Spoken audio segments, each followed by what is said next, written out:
This is Mr. Eugene, and today we're having a conversation that most channels are too afraid to have directly with women.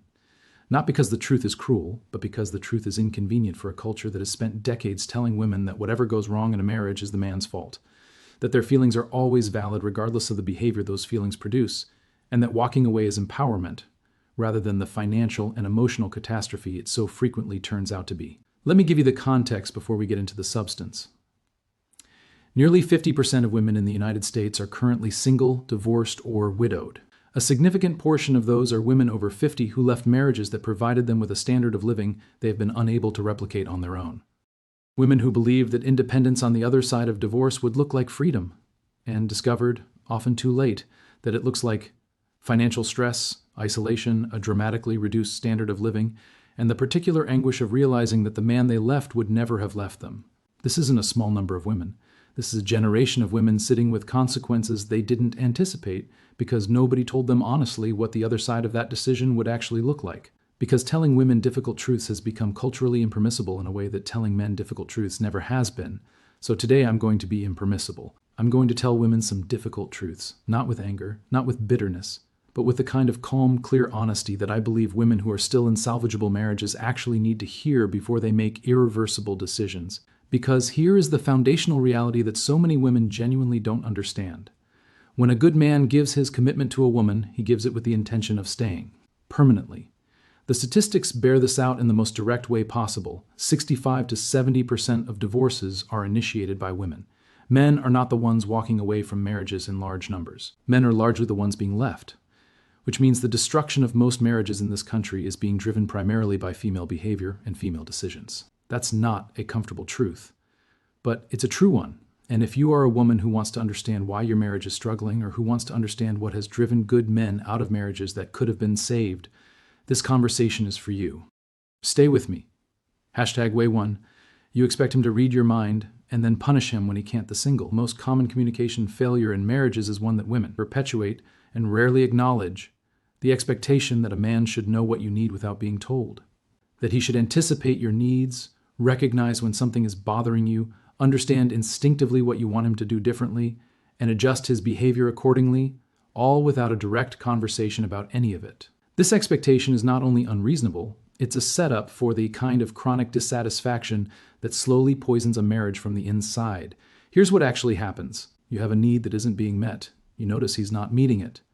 Rather than simply telling him directly what you need, you wait for him to figure it out on his own. He doesn't figure it out because he's living his life, managing his own mental landscape, and not perceiving what you're perceiving. Your frustration builds. You become distant, short with him, quietly resentful. He senses the change in atmosphere but doesn't understand the source. He asks if something's wrong. You say nothing, or you say you should know, and now you have a conflict rooted entirely in an expectation he was never given the opportunity to meet. Men are not mind readers. This is not a failing. It's simply a different way of processing reality. Men operate from what's directly in front of them, what's been said, what's been asked, what's been clearly communicated. They don't naturally decode emotional subtext or pick up on behavioral signals the way women do with each other. This isn't emotional incompetence. It's a fundamentally different operating system. Think about training a dog. A well-trained dog doesn't become well-trained because you told it what you wanted once. It becomes well-trained through patient, consistent, direct communication repeated as many times as necessary until the behavior becomes natural. Men operate similarly, not because they're animals or stupid, but because direct, repeated, clear communication is what actually works, for everyone.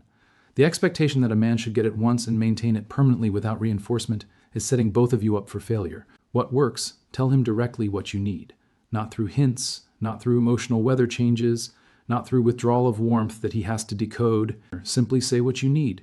If he doesn't respond immediately, say it again, without resentment, without the accumulated frustration of all the times you felt he should have known.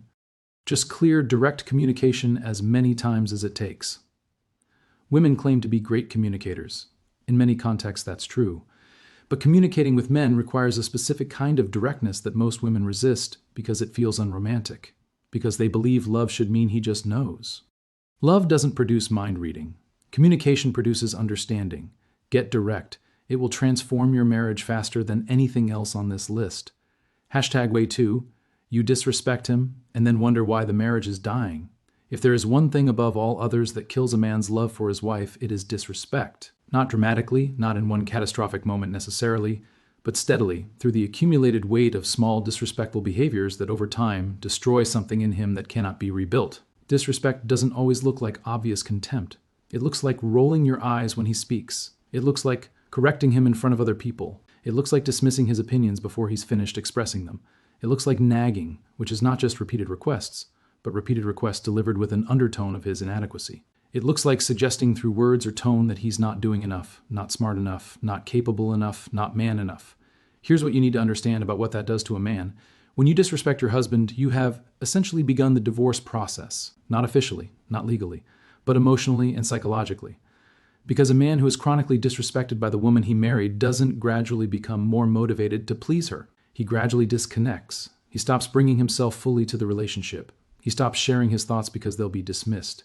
He stops making efforts because they'll be criticized. He stops feeling love because he no longer feels safe to be vulnerable with someone who diminishes him. Respect is not optional in a marriage with a man. It is the oxygen the relationship breathes. Remove it, and the relationship suffocates slowly, sometimes over years, but always inevitably. The men who walk out of marriages, or who emotionally check out years before anything official happens, the vast majority of them will tell you the same thing if you ask honestly: she stopped respecting me. She made me feel like a failure in my own home. She made me feel like nothing I did was ever enough. And once a man feels that way with the woman who was supposed to be his greatest ally and supporter, there is very little left to stay for. What works? Find your way back to the genuine respect you had for him when you chose him. You chose this man. He had qualities that attracted you, that made you feel he was worth committing to. Those qualities are still there even if the daily friction of marriage has obscured them. Actively look for what he does well. Tell him. Acknowledge his efforts. Express appreciation for his contributions. Stop criticizing and correcting in ways that communicate inadequacy. And never, under any circumstances, diminish his masculinity through name-calling, comparisons, or suggestions that he is failing as a man. When you give a man genuine respect, he feels it in the core of his identity. And a man who feels respected by his wife will move mountains to keep her happy. Disrespect him and you lose him by degrees until there's nothing left to lose. Way 3. You withdraw intimacy and call it normal men are physical and visual by nature. This is not a character flaw or evidence of emotional shallowness. It is simply true.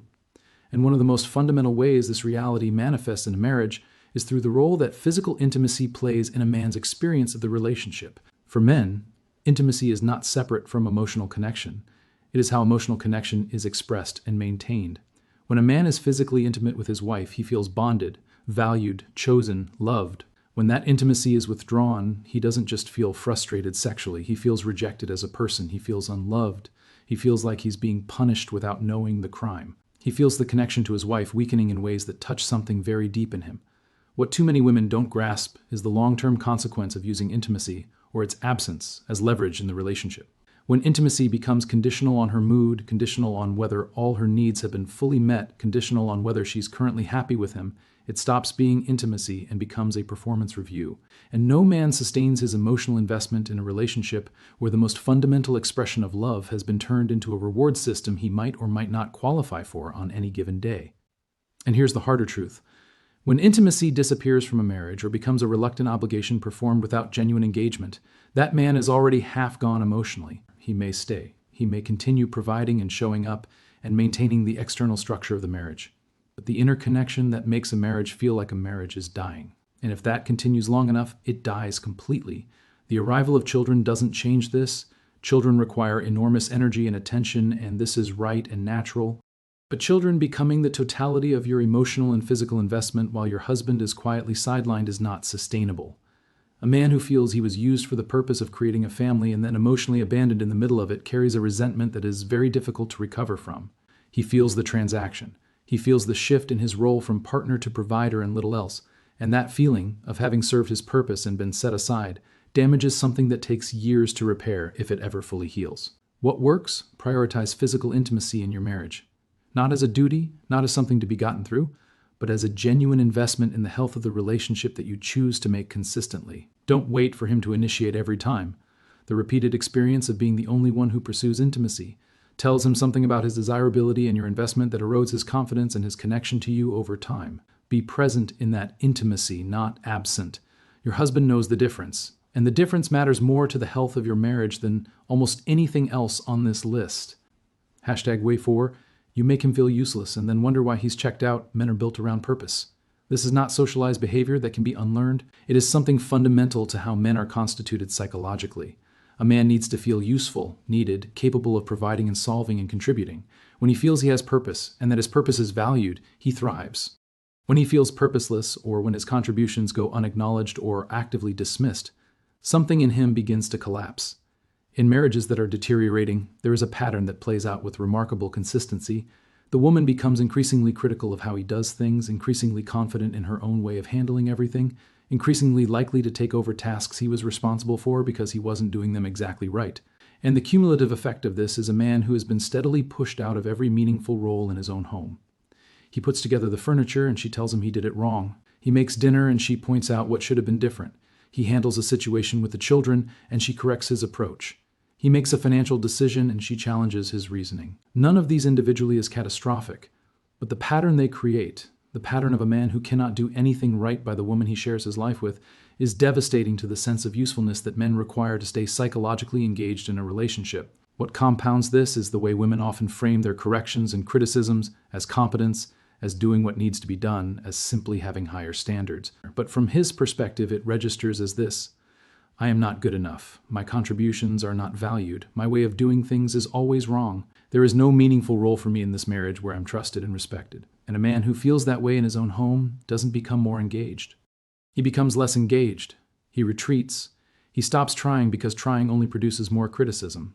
He finds his sense of purpose elsewhere, in his work, in his friendships, in his own pursuits, and gradually the marriage becomes simply a logistical arrangement he maintains rather than a relationship he's genuinely invested in. What works, let him do things his way, even when his way is different from your way, even when you do it differently. The outcome of most domestic tasks is not so critical that it justifies the relationship damage done by constant correction. Let him contribute and acknowledge that contribution genuinely. Tell him what he does well. Tell him what his presence and effort mean to the household and the family. A man who feels his contributions are seen and valued will invest more, not less.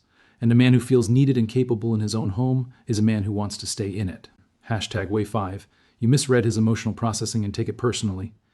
Here's a truth about men that women consistently misinterpret in ways that create completely unnecessary conflict. Men manage their emotions through compartmentalization. They don't process emotions in real time the way women do. When something is happening, a crisis, an argument, a difficult situation, a man's instinct is to set emotion aside, stay focused on what needs to be done, and process the emotional dimension separately and privately later.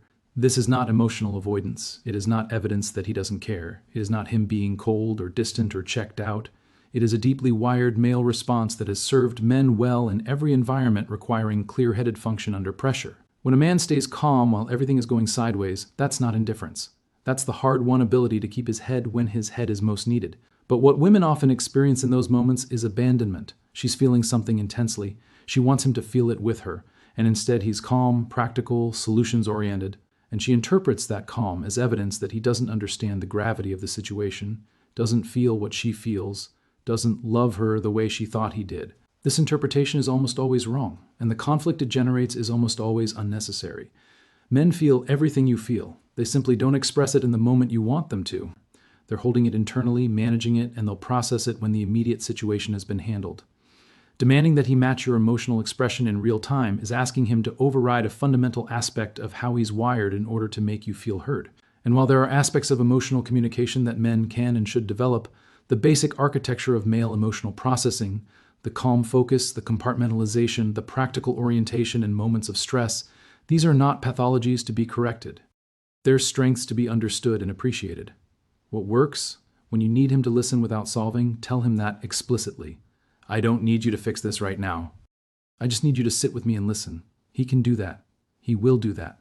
But he needs the instruction, because his default is to help by finding solutions and without the instruction. He'll keep helping in the only way he knows how. Meet his emotional processing style with curiosity instead of criticism. Understand that his calm in the storm is one of the most valuable things he brings to your life together. And stop interpreting his different emotional expression as evidence of insufficient love. #Way6. You try to control everything and call it caring.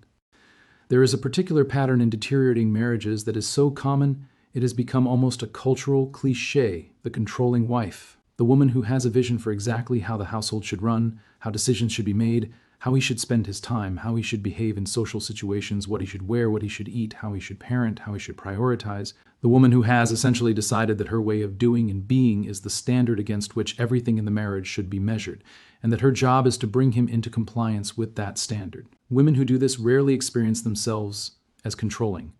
They experience themselves as organized, as caring, as simply trying to maintain the home and family the way they need to be maintained. But from his perspective, the experiences of living under perpetual management, of never being trusted to handle anything without oversight, of having his judgment questioned in every domain, being treated not as a partner but as an employee who is chronically underperforming. This pattern doesn't just create friction, it emasculates.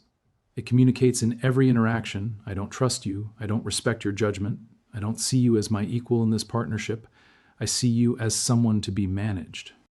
And a man who lives under that dynamic for long enough, who has been systematically treated as a child to be supervised rather than a partner to be trusted, either rebels, often dramatically, or simply collapses inward and becomes the passive, disengaged, hollow version of himself that women then complain about.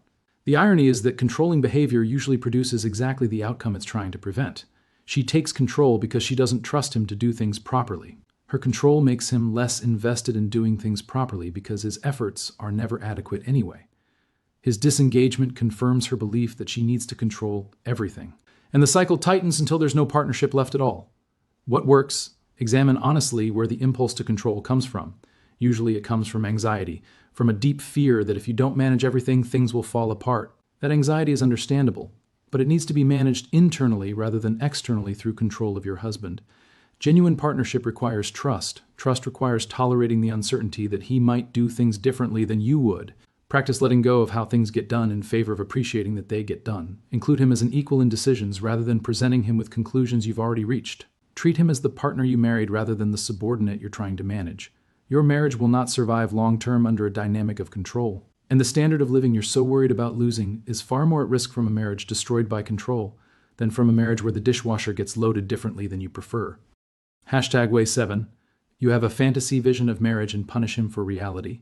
The final way women systematically destroy marriages is perhaps the most insidious because it operates largely unconsciously, the gap between the marriage women imagine and the marriage they actually have. Women approach marriage, particularly in the early stages, with an extraordinarily detailed vision of what it should look like, how it should feel, what the house should look like, what the lifestyle should include, how he should behave, how the relationship should progress, how their emotional life together should unfold.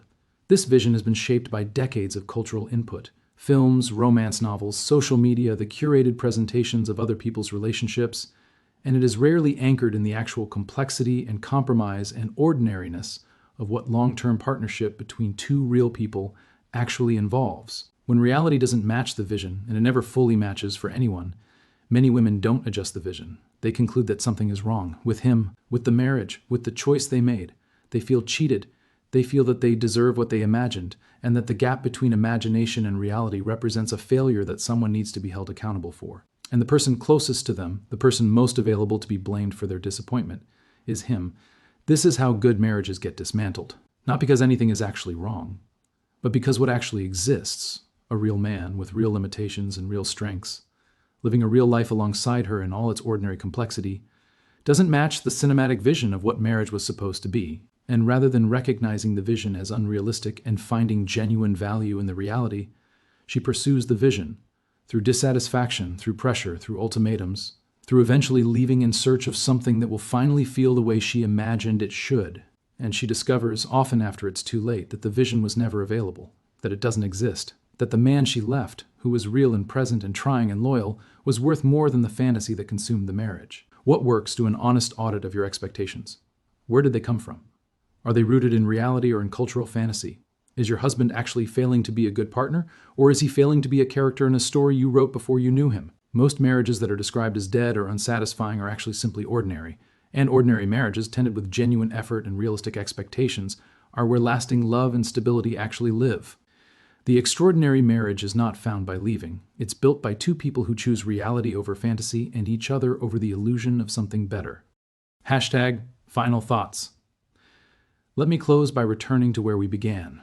The women who are struggling financially and emotionally in their 50s after divorce The women who are alone in ways they didn't anticipate, who have discovered that the standard of living they left behind was not replicated on the other side, who have quietly wished they had handled things differently.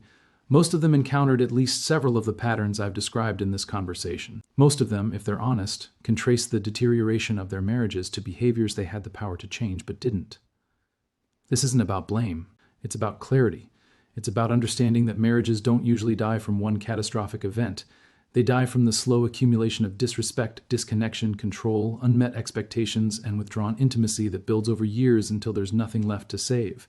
And it's about understanding that the man you married, if he was a good man, a loyal man, a man who committed with the intention of staying, that man was worth more than most women recognize until they're standing on the other side of a decision they can't reverse. This channel exists because I believe in telling men the truth about their situations and circumstances.